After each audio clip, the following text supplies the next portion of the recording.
My brother slept with my fiancée right before I proposed. Now, my daughter wanted a reunion, so I gave them a night they'll never forget. I'm Marcus, a 48-year-old man who built something from nothing. I started as a construction worker straight out of high school, worked my ass off for decades, and now I own 3 successful contracting companies across the state. I'm worth about $4.2 million, own a beautiful house in the hills, drive whatever I want, and live exactly how I choose. But it wasn't always like this. 28 years ago, I was just a broke 20-year-old kid who thought loyalty meant something. I still remember the smell of concrete dust and sweat that covered my work clothes when I left the construction site that Friday. My hands were calloused and raw from mixing cement all week, pulling double shifts just to save up every penny.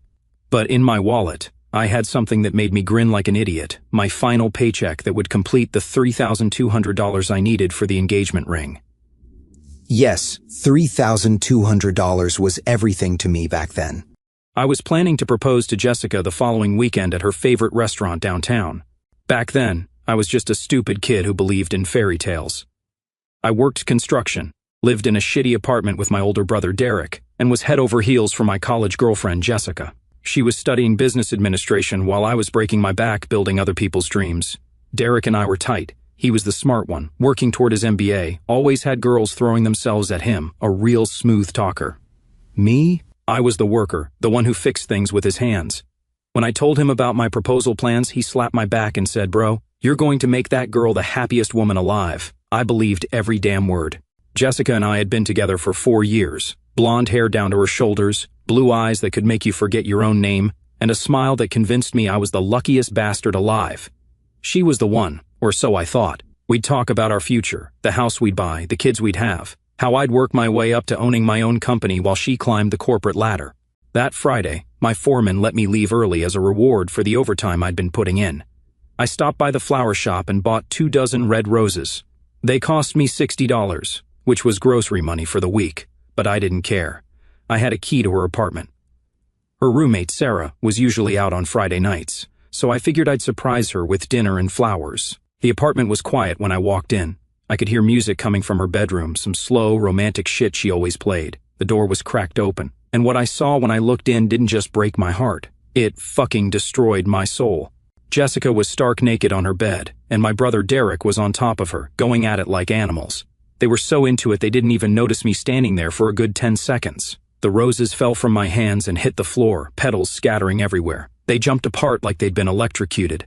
"Marcus, baby, it's not what it looks like," Jessica screamed, grabbing a sheet to cover herself. Derek stood up, not even bothering to cover his dick, and had the nerve to say, "Bro, let us explain. This isn't what you think." "How long?" I managed to ask, my voice sounding like it came from someone else. They looked at each other, that guilty glance that told me everything. 6 months, Derek finally admitted, still not looking me in the eye. "But we didn't want to hurt you, man. It just happened." 6 months. Half a fucking year while I was working myself to death, saving every penny for a ring, planning our future. 6 months while this piece of shit listened to me talk about how much I loved her, how I was going to propose, what kind of life we'd build together. I lost it. Completely fucking lost it. I screamed until my throat was raw, threw her lamp against the wall, and told them both I'd rather die than ever see their faces again. "You knew I was buying you a ring," I yelled at her. "You fucking knew everything." I stormed out of there, shaking with rage and betrayal. I drove around for hours until I had to pull over because I couldn't see through the tears. The next few weeks were hell. I moved out of the apartment I shared with Derek, got my own place across town, and changed my number.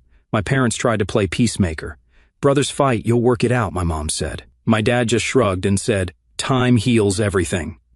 But when Derek and Jessica got engaged 3 months later, and my family acted like it was perfectly normal, that's when I realized I was truly alone. They got married 8 months later in a big ceremony. My whole family attended. I wasn't invited, obviously, but my mom made sure to tell me all about it. Derek looked so handsome, and Jessica was a beautiful bride. They're really happy, Marcus. Maybe it's time to move on. That's when I made a promise to myself. I'd show them all what a mistake they made. I threw myself into work like a man possessed, started taking every job I could find, learning every trade, plumbing, electrical, roofing, you name it. While Derek was getting his fancy MBA, I was building real skills. I met Amanda at a coffee shop near a job site. She was a nurse, kind and patient, nothing like Jessica's flashy, gold-digging ass. We got married 2 years later and had my daughter, Emma, 9 months after that. She's the best thing that ever happened to me. Even when Amanda and I divorced amicably when Emma was 12, we just grew apart, no drama. We kept things civil for our kid. But here's the thing. While I was building my life, I was also building my empire. I started my first contracting company when I was 25, then a second one, then a third. By the time I was 40, I was pulling in serious money, not just comfortable. I'm talking about the kind of wealth that changes everything. Meanwhile, Derek? His MBA got him a middle management job at some insurance company. Jessica worked part-time at a boutique, spending more than she made on designer shit. They had 2 kids, lived in a basic suburban house, drove used cars. Nothing wrong with that life, but it wasn't the success story they thought they were writing. I never spoke to any of them again. At family gatherings, I'd stay on the opposite side of the room. When someone mentioned them, I'd change the subject. My family learned that Derek and Jessica were my red line. Cross it, and I was gone. Emma grew up knowing she had an uncle and aunt she'd never met. I never bad-mouthed them to her. I just said we had differences and left it at that. She was smart enough not to push it. And honestly, she had everything she needed. Private school, a fully paid college fund, a nice car on her 16th birthday, family vacations to Europe. She never wanted for anything. Then, 3 months ago, Emma dropped the bomb that would change everything. We were having our usual Sunday brunch at the country club when she said, "Dad, I want them at my wedding." I nearly choked on my coffee. "What are you talking about?" "Uncle Derek and Aunt Jessica. I want them at my wedding next year." Emma was engaged to Ryan, a software engineer who made good money and treated her right. I was paying for the whole wedding, an $85,000 event at the best venue in the city. "Absolutely not," I said. "Dad, it's been 28 years. Don't you think it's time to get over whatever happened? Get over it? Like it was some minor disagreement about a football game. You don't understand what they did to me, so explain it to me. I've been following Jessica on Instagram for years. She seems really nice, and their kids look sweet. Why can't we all just be a family?" That's when I realized my mother had been showing Emma pictures behind my back, filling her head with ideas about this perfect family reunion. "If you invite them, I won't be there," I said firmly. "Are you serious? You'd miss your only daughter's wedding over some old grudge?" "It's not a grudge, Emma. It's called having self-respect." She stood up, threw her napkin down. "Fine, then I'll pay for my own wedding. I don't need your money or your approval." And she stormed out, leaving me sitting there, wondering if I just made the biggest mistake of my life. 2 weeks later, I came home from a job site to find cars in my driveway I didn't recognize. I walked into my house and there they were sitting in my living room like they owned the place. Emma, Derek, and Jessica. Derek had aged badly. His hairline had retreated to the back of his skull. He'd put on at least 60 pounds, and his cheap suit looked like he'd bought it at a discount store. Jessica, though, was a different story. She'd clearly had work done. Fake tits, Botox, the works. Dressed in designer clothes I knew damn well they couldn't afford. Still trying to look like the hot young thing she was 28 years ago, but coming off more like a desperate housewife. "What the fuck is this?" I asked. "Dad, please," Emma said. "Just hear them out." Derek stood up, trying to look confident, but I could see his hands shaking. "Marcus, I know we have a lot to talk about." "No, we don't. Get out of my house." Jessica stood up too, and that's when her true colors really showed. "Oh, come on, Marcus. We're family. Can't we just put the past behind us?" Her voice had this fake sweetness to it that made my skin crawl. She was eyeing my house, the expensive furniture, the artwork, the obvious signs of wealth. Like she was calculating what it was all worth. "You see, Marcus," she continued, "Derek and I have been going through a rough patch financially. The kids need braces, we have some credit card debt, and we heard about how well you've done for yourself." There it was, the real reason for this visit. "Are you fucking kidding me?" I said. Emma told us about the wedding. Derek jumped in. "Maybe we could help with the planning, and, if you needed any financial assistance or advice." "Financial assistance from you two?" I started laughing. "Do you have any idea what I'm worth?" Jessica's eyes lit up like dollar signs. "Well, we know you've done well, and family should help family, right? I mean, Emma is getting married, and weddings are so expensive. Get out." My voice was deadly calm. "Get out of my house right now." Emma started crying. "Dad, they're trying to apologize." "Apologize? They haven't said one word about what they did. They're here because they think I'm their lottery ticket." Jessica's mask slipped for just a second, and I saw the real her, greedy, calculating, entitled. "Look, Marcus, what happened between us was a long time ago. We were young, we made mistakes. But Derek and I are married now. We have kids, and we could really use some help getting back on our feet." "Help getting back on your feet? What the hell have you two been doing for 28 years? Derek looked embarrassed, but Jessica just kept going. "Well, Derek's job doesn't pay as much as we thought it would. and raising kids is expensive, and we made some bad investments. So you thought you'd come to the brother you fucked over and ask for a handout? It's not a handout, Jessica snapped, her fake sweetness disappearing completely. Your family, and honestly, you've done well enough that helping us wouldn't even dent your bank account. That's when I realized what kind of person Jessica really was and always had been. A gold-digging entitled princess who saw everyone around her as potential ATMs. Emma, I said, not taking my eyes off these two parasites. If you want them at your wedding, you can pay for it yourself, and you can find yourself a new father figure because I'm done. I walked out of my own living room and went to my home office, locking the door behind me. I listened to them argue for another 20 minutes before they finally left. Emma didn't speak to me for 6 weeks after that.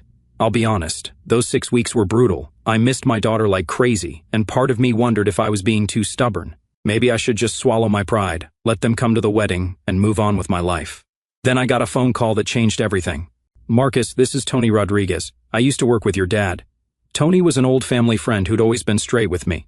I know this isn't my business, he continued, but I think you should know something about Derek and Jessica. My grip tightened on the phone. What about them? I was at Murphy's bar last week, and I overheard them talking to your cousin Mike. They were planning something. Planning what? They're broke, Marcus, really broke. Derek lost his job 6 months ago. They're about to lose their house, and Jessica's been making some big purchases on credit cards, thinking Derek would get a promotion that never came. My blood started to boil. But here's the kicker, Tony continued. They're not trying to reconcile with you out of any genuine remorse. Jessica actually said, and I quote, "Once Marcus forgives us publicly at the wedding, we can start asking him for real money. He's worth millions and we're family. He'll have to help us." The phone creaked in my grip. She said they figured if they could get Emma on their side first, you'd have no choice but to give in, and once you did, they'd milk you for everything they could get. I hung up the phone and sat in my office for a long time, thinking. Then I started making some calls. You see, when you have money and you've built a network over 25 years, you can find out pretty much anything about anyone. I hired a private investigator. It cost me $5,000, but it was worth every penny. The report I got back was beautiful. Derek hadn't just lost his job, he'd been fired for sexual harassment, 3 different complaints from female Kio workers. The company settled quietly to avoid publicity, but he was blacklisted in the insurance industry. Jessica had run up $47,000 in credit card debt, buying designer clothes and jewelry, trying to maintain an image they couldn't afford. They were 4 months behind on their mortgage. Their cars were about to be repossessed, and they owed the IRS $23,000 in back taxes. But the best part? Jessica had been cheating on Derek for 2 years with her personal trainer, a 26-year-old musclehead named Chad who drove a motorcycle and lived in his mom's basement. The PI had photos, hotel receipts, everything. That's when I decided it was time for my revenge. I called Emma and told her I'd changed my mind, that I was ready to reconcile with Derek and Jessica, and they could come to the wedding. Really, Dad? You mean it? I've been thinking about what you said. Maybe it is time to let go of the past.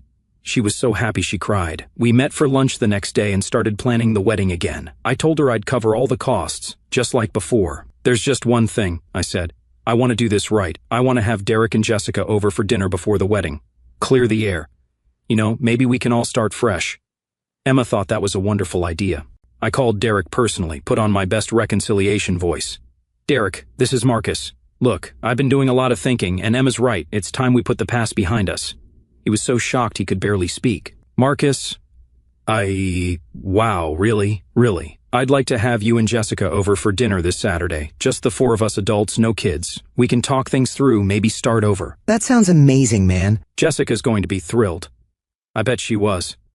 That week I had my house deep cleaned and hired a catering company to prepare an expensive dinner, prime rib, lobster tail, the works.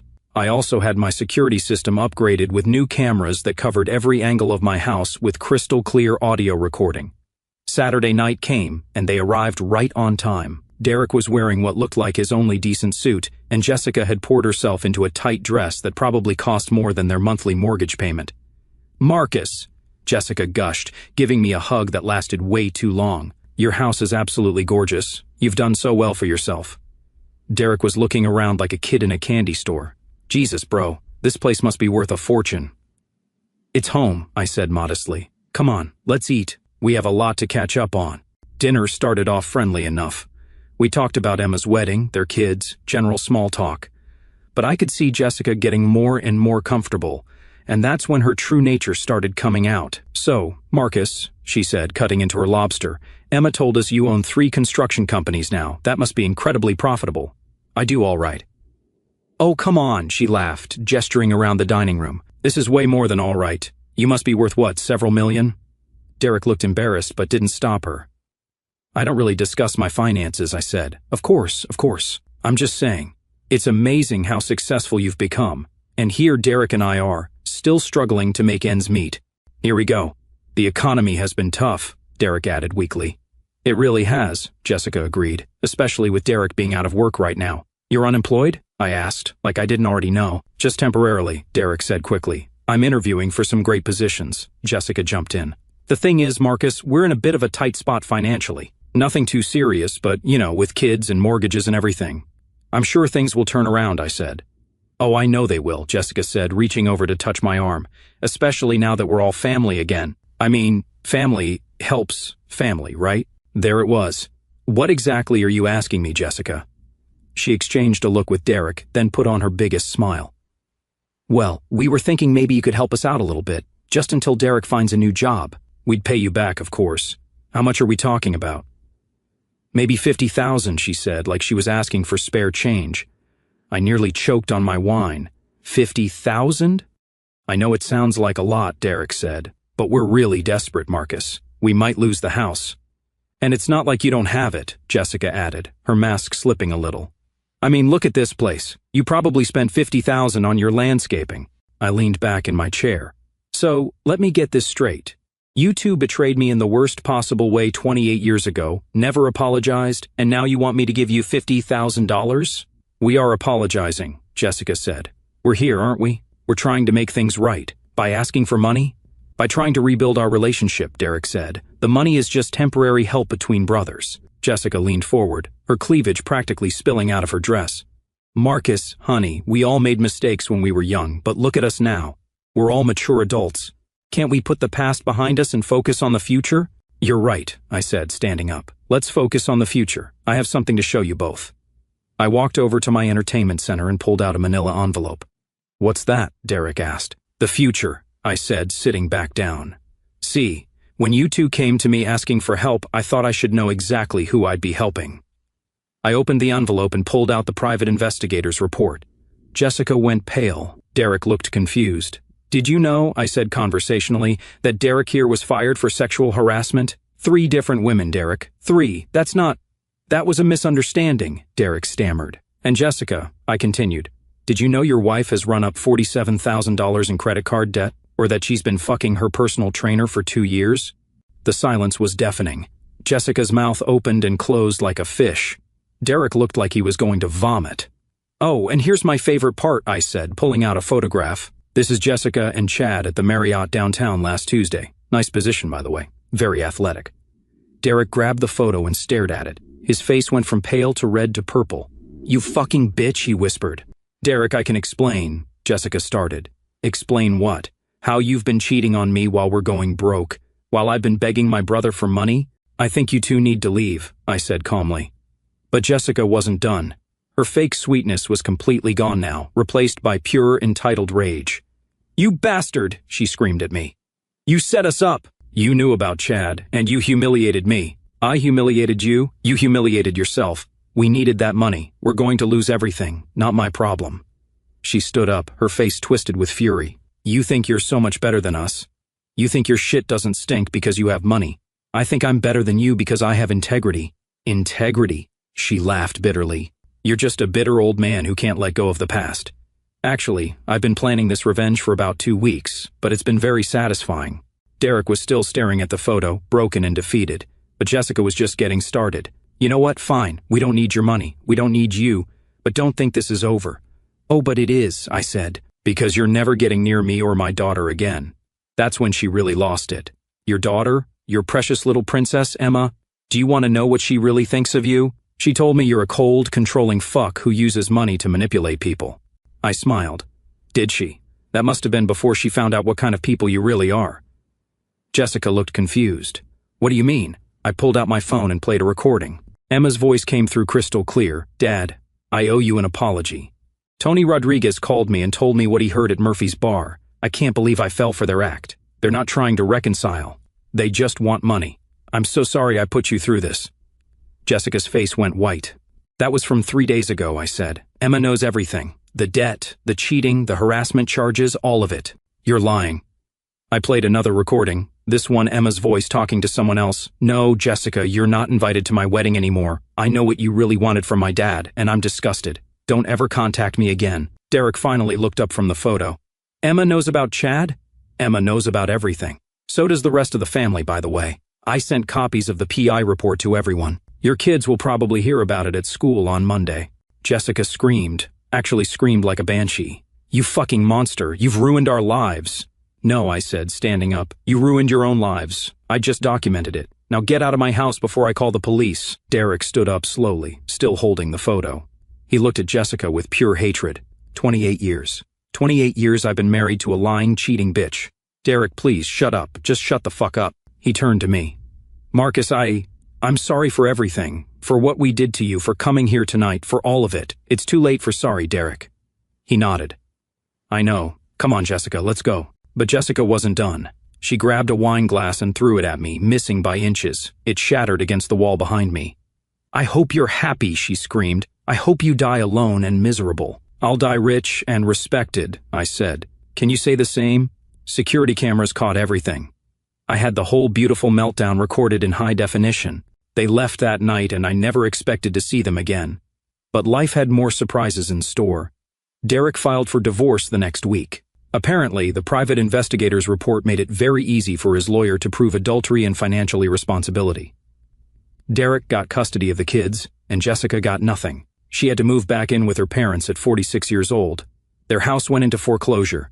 Derek had to declare bankruptcy. The IRS started garnishing whatever wages he could find from odd jobs. But the best part? Jessica's personal trainer, Chad, dumped her as soon as the scandal broke. Apparently, he wasn't interested in dating a broke, middle-aged woman with no prospects. Emma's wedding was beautiful.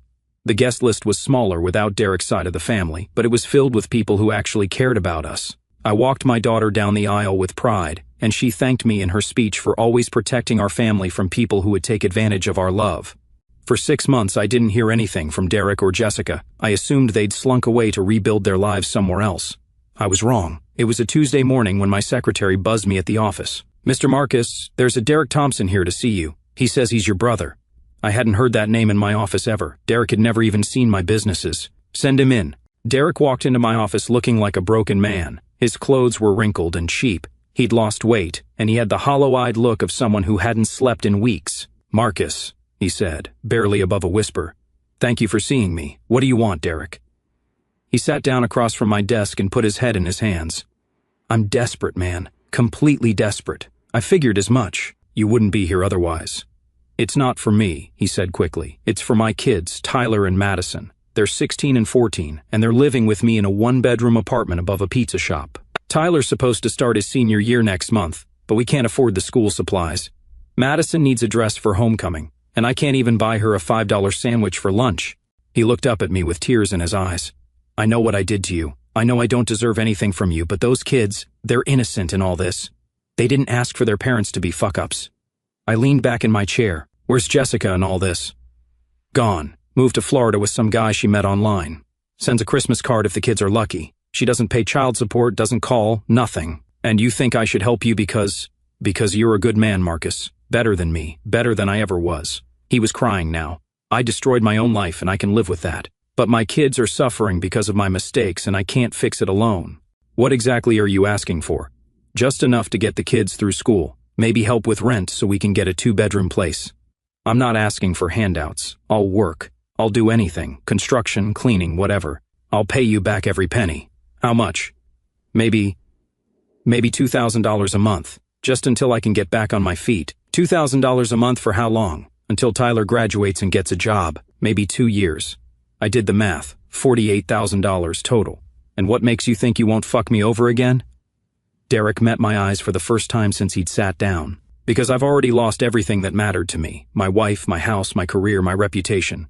The only thing I have left is my kids. And if you help me keep them safe and fed, I'll spend the rest of my life being grateful. I let him sit there in silence for a full minute. I'll think about it, I finally said. Marcus, I said I'll think about it. I'll give you an answer in 1 week. He nodded and stood up. Thank you. Thank you for considering it. After he left, I sat in my office for a long time. Part of me wanted to tell him to go fuck himself. But another part of me kept thinking about those kids living in a one-bedroom apartment above a pizza shop because their parents were idiots. 3 days later, Jessica showed up. My secretary buzzed me again. Mr. Marcus, there's a Jessica Thompson here. She's very insistent. Jesus Christ, send her in. Jessica walked into my office and I barely recognized her. The designer clothes were gone, replaced by jeans and a t-shirt from Walmart. Her hair was fried from too much bleach, and she'd gained at least 30 pounds. The expensive cosmetic work had started to sag, making her look older than her 46 years. Hello, Marcus, she said, trying to sound confident but failing. Jessica, what brings you to my office? She sat down without being invited. I heard Derek came to see you. I know what he asked for, help with the kids.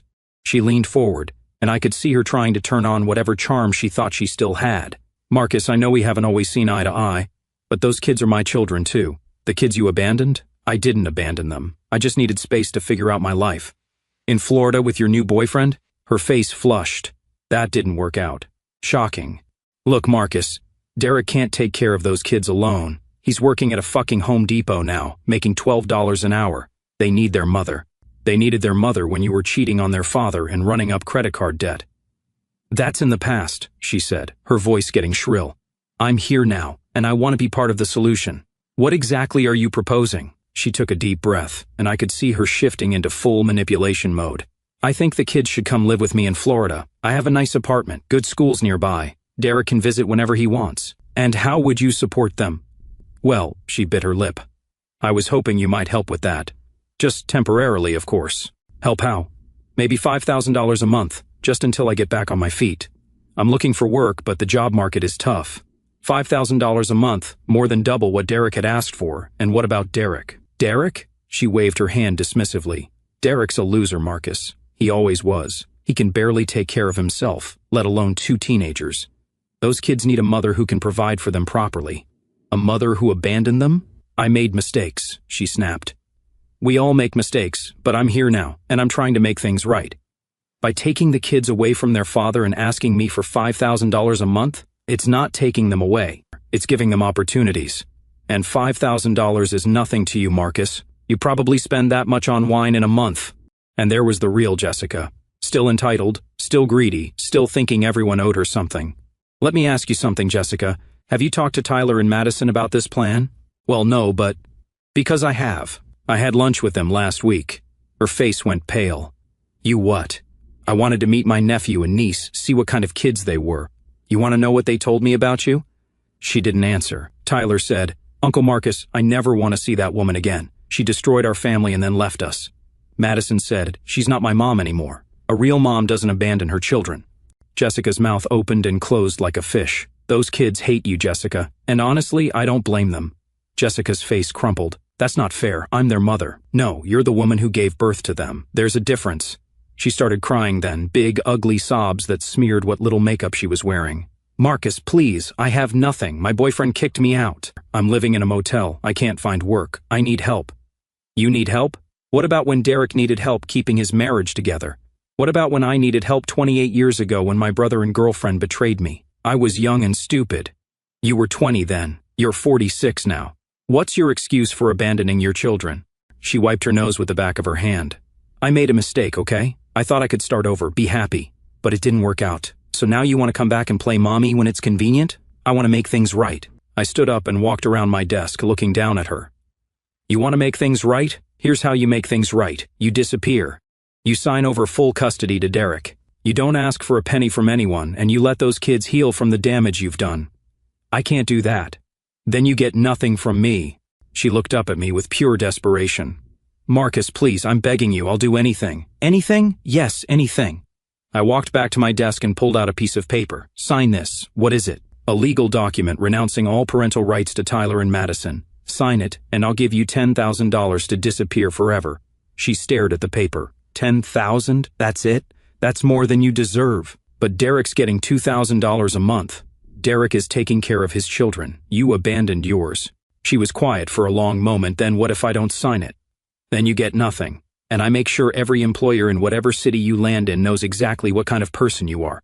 Her hands were shaking as she picked up the pen. This isn't fair. Fair? You want to talk about fair? Fair would be you rotting in hell for what you've done to your family. She signed the paper.